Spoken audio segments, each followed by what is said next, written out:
President Donald Trump বলেছেন, কেউ যদি ইরানের যুদ্ধের অগ্রগতিকে মূল্যায়ন করতে বলে তাহলে তিনি 10-এ 15 দেবেন।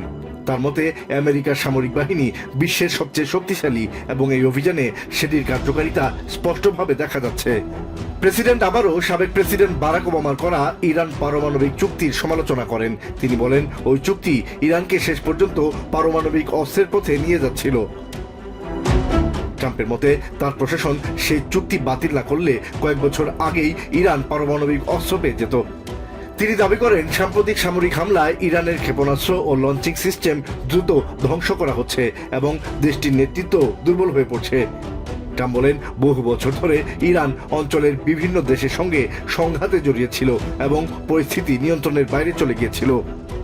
ট্রাম্প দাবি করেন, 2 সপ্তাহের মধ্যে হামলা না করলে ইরান পারমাণবিক অস্ত্র পেয়ে যেত।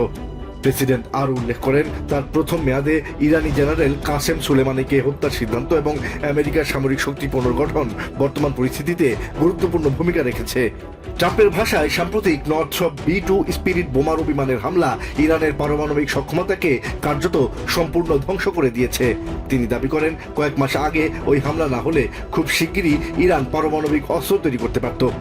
তিনি বলেন, উন্মাদ নেতৃত্বের হাতে পারমাণবিক অস্ত্র গেলে ভয়াবহ পরিণতি হতে পারে এবং সেই ঝুঁকি ঠেকাতেই এই পদক্ষেপ নেওয়া হয়েছে। ট্রাম্প জানান, বর্তমানে আমেরিকা সামরিকভাবে সুবিধাজনক অবস্থানে আছে এবং এই অভিযান চালিয়ে যাওয়া হবে।